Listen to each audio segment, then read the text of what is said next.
This bond initiative that we've got together will allow us to effectively address several needs of the district. First of all, the elementary, which is a new building, a new facility was built to house a smaller number of students. We are currently housing 650 students, pre-K through 5th grade at the elementary school in Blackwell. You would not believe the spaces that we are having to utilize. They're actually even into what you and I would consider a closet as a classroom because we physically have no more space there to make them a regular classroom. Classroom teachers have classrooms. Special education teachers have classrooms. Title I teachers are using closets, stages, and corners of the library. We would like to expand on this building and allow every teacher and every student to have the best academic environment for their learning. The new wing was originally proposed as part of the original bond issue when it passed the building the first time, but they didn't have a way to get it done at that time, so now it's time to add on to that building. The middle school has several issues. It's a great building, but being as old as it is, the infrastructure inside there needs some updating. This bond issue will address the roofs that are on there that are currently leaking. I mean, we've got gutter attached above the ceiling to a hose to get it to drip where we want it to drip down because that one particular leak we had, every time it rained, we'd lose a whole row of library books. Now we've got it all going into one bucket so we don't lose those books, but if it's a big enough rain, that possibility is always there that we're going to lose that whole shelf of books again. The heat and air units that are in there are very old. I'd say about 90% of even like the heat and air systems are original to when they were first installed. There's been absolutely no changes. We have nursed them until they're almost not there anymore. Also at the middle school, we've got an issue with it's the only site we've got that doesn't have a secure entrance. People can walk in and actually be with students before any administrator or teacher would even know that a person had come in from the outside. At the same time, we invite parents or neighbors or anyone to come to visit the school, but we wanted to make sure that we keep our students safe. So a secure entrance is very important. We've got great faculty, but sometimes we need a little more added security. They need a little more help to support the facility, make it secure. But the most importantly is educating the students and making it comfortable for those students and having, not have to worry about possibly dodging raindrops and buckets on the ground, catching rain leaking out of the ceiling. That's not fun. They need to be comfortable so their minds can focus on learning and growing. The middle school building is a fortress and it has survived a lot of stuff. It was built right when it was built and it still serves its purpose today. With a little bit of upgrading, it gets it where it needs to be. The high school is a great building, but it was built back in the 60s and heat and air units there are a problem. We currently have a chiller system, so when it goes down, it controls a large portion of the building. It's not just one room, and we've had some issues with it being down several times. So heat and air units there would make it easier for us to control the climate in the building and also make it more efficient there, and I think in the long run save money. The roofs at the high school are another issue. They were built, like I said, back in the 60s, and it's been a great building, but nothing lasts forever. The roof deck material, it's called Tectum. It's a wheat straw looking material. If water leaks through and into it, then you have no roof deck at all once it starts to disintegrate. So those leaks can become very major very quickly. Because of the leaks in the roof, we've got some some floor tiles, I should say, that have popped up and come away. We've got some ceiling tiles that have been damaged. It's just not what you want it to be for kids to go to school in. The middle school and the high school are wonderful buildings, and two buildings that we don't want to lose, ever. They have a lot of history. They're good, solid buildings, but just like in any building, it takes upkeep. It takes money to keep those buildings looking good and being secure for the students and keeping roofs on those buildings. And this bond issue is important for that.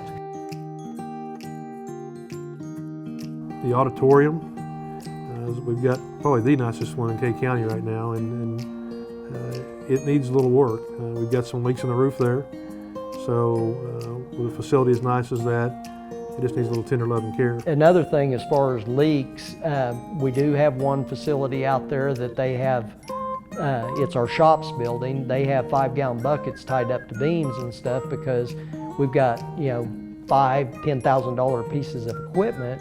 When it and if it leaks right there, it can ruin, high dollar table saws and other equipment too. Press box of the football field is one of them that really has to have something done. We've had to lock it up to a point where people can't use all of it, and really need to try to fix that to make it a more usable, serviceable item for our coaches and players, and also for the people that use that area. We lack handicap accessibility for not only our students that come to the ball games and our parents, but for parents from other neighboring districts to come in. There's no place for them to sit. Making an improvement in there would allow those folks to have a chance to come and enjoy what the rest of us enjoy. I currently have a niece at the high school that is in a wheelchair, and she is not able to participate in the same capacity as her sisters, being up amongst the crowd and with her pep group to watch the games going on. I would love to be able to see her join in with her friends. We have 4 children in the school system and triplet daughters that are going to graduate this year. One of them, Megan, has cerebral palsy. We have never been able to enjoy football like we like to because she cannot get into the stadium. We can get up to it, but we have no way to allow her to see the football game, the band, be with her friends. She has to sit down by the fence. So, and also the restrooms are not handicap accessible, and so if she needs those facilities, we just have to leave the game, which is really sad to us because we are huge sports fanatics and we like to be where the people are. Part of the plan here would be able to address the handicap seating, and also when we make any kind of change to the stadium, we're going to have to bring up the restrooms to be ADA compliant. That's not something that we just want to do. It's something that has to be done in order to meet regulations. We've been making commercial property, public property handicapped accessible for years, and that is the last place where that hasn't been done, and it needs to be done.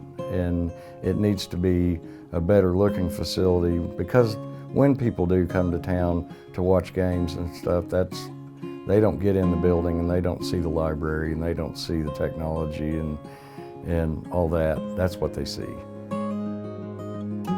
Transportation is an issue.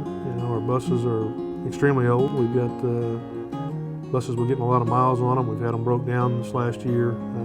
Students on the side of the road is not a call you want to get, which we've gotten a few times this year. I need 4 new buses. I need 2 new activity buses and 2 new route buses. But our budgets are being cut every year, and the school don't have the money to buy the buses, obviously, or we would have. Our buses are a rather aged fleet.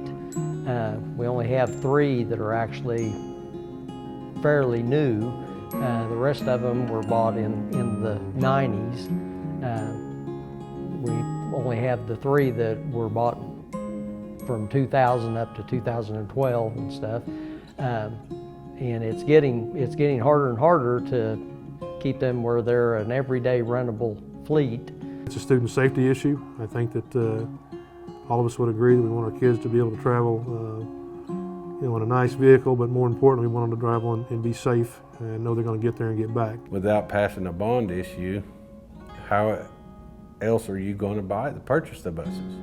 I mean, it's basically what it comes down to. Our technology needs are growing. We've got some issues in the middle school in terms of what we can use. One-to-one devices basically are not usable in that building because we can't control the access points getting into it. We need to upgrade it. I've asked for some federal assistance, some federal grant money to help us, but we're going to have to put in some matching money on our side to make that work. So there is a portion of this bond that would address some of our technology needs.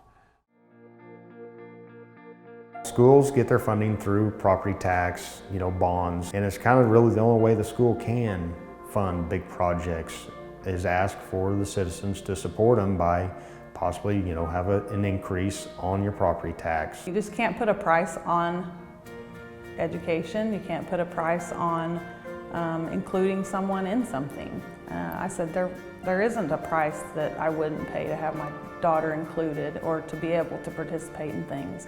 I own land, so it will increase my taxes, but the bottom line is what are our kids worth? What are our students worth? And Blackwell's always been supportive of those kids and our kids, and I'm going to support our students. It's really important to have kids come through here that get a good education and have a chance to succeed in life. And that's what we're paying for, is the opportunity for our kids to succeed in life. The people in this town are generous. They're giving. They care. They have a heart for our education. I can reach out and ask for a donation, it's given. I can ask for paper, it's given. Anything that we ask for the children, we are usually granted. We just need to ask.